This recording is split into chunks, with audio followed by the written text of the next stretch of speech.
Greetings everybody and welcome to Madrid Ball.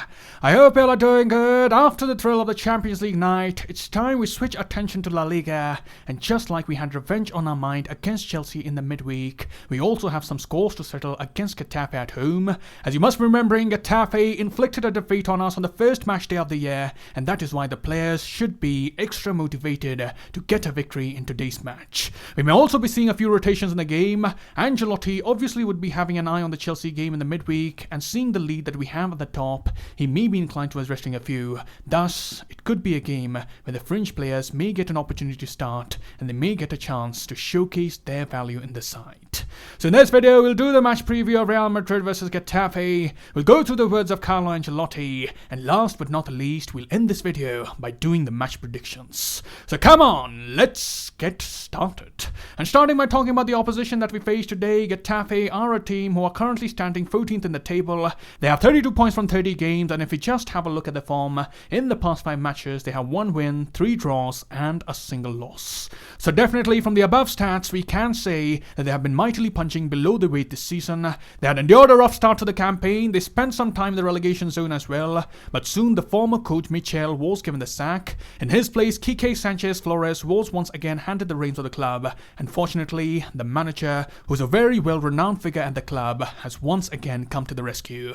He got a number of wins and clean sheets which were detrimental in getting Getafe away from the relegation zone, and once again Sanchez has tried to bring in the physicality which Getafe had under Bortolas. He changed a few things in training, attempts were made to get the fitness level up and get the players focused. You can clearly see that in the words of Enes Unal, who as you know is a prominent threat of Getafe. Assessing the impact of the new manager, the attacker had said, "With Quique we train a lot, that's the first factor. He comes with different energies, we look at small details and focus on those in every training session." So it is evident that Quique Sanchez Flores has brought a positive impact on the side. He has again made Getafe play the direct style of football and has adapted to the strengths of his players. The recent run of form isn't that spectacular, but overall we can say that the new manager has made a net positive impact on the team. And coming to the formation, we can expect Getafe to line up in the 3-5-2 formation. Damian Suarez and Matías Oliveira are expected to play in the wing-back position. In the midfield, the trio may comprise of Carlos Alenia, Maximovic and Gonzalo Villa. And finally in attack, we may see the duo of Enes Unal and Sandro Ramirez. Moving on, let's hear what the coach had to say in the pre-match press conference. Ancelotti spoke about Ceballos and the fitness level of the team, but firstly, while previewing the match, Ancelotti said, "We are still recovering today, the team hasn't fully recovered, but we've got another day to get back the fitness level and feel the strongest team we have. It's a very important game in the context of the league. We've got to keep winning, we'll prepare properly, perform well, and pick up 3 more points." Ancelotti then spoke about the role of Dani Ceballos. He has been receiving a few minutes from time to time, but Ancelotti believes that he deserves much more. He said, "He hasn't got the minutes he deserves to play considering how he has been training. I haven't given him the minutes that he deserves. I've got a lot of confidence in him. He's a very dedicated professional. I'll give him more minutes in the coming games." Then Ancelotti was asked a very interesting question regarding Karim Benzema. He was asked if when he met Benzema for the first time, did he imagine that Benzema would attain such a high level 10 years later, and Ancelotti responded, "It's a very long career, he is growing, he has taken on personality and leadership. He's always been good, but now he stands out more because he's more decisive and he's more of a leader." And lastly, he was asked about the roller coaster ride of being a Real Madrid coach, and Ancelotti said, "I've been lucky in life, and luckily I had the COVID at a good time. I isolated myself at home and didn't listen to anyone or anything. The coach only stands out when you lose. When you're bad, it's only the coach's fault. I have to accept it, especially when you coach Madrid is the most beautiful place in the world. You have to accept criticism, it's normal. The problem is criticism in teams that are not as big as Real Madrid."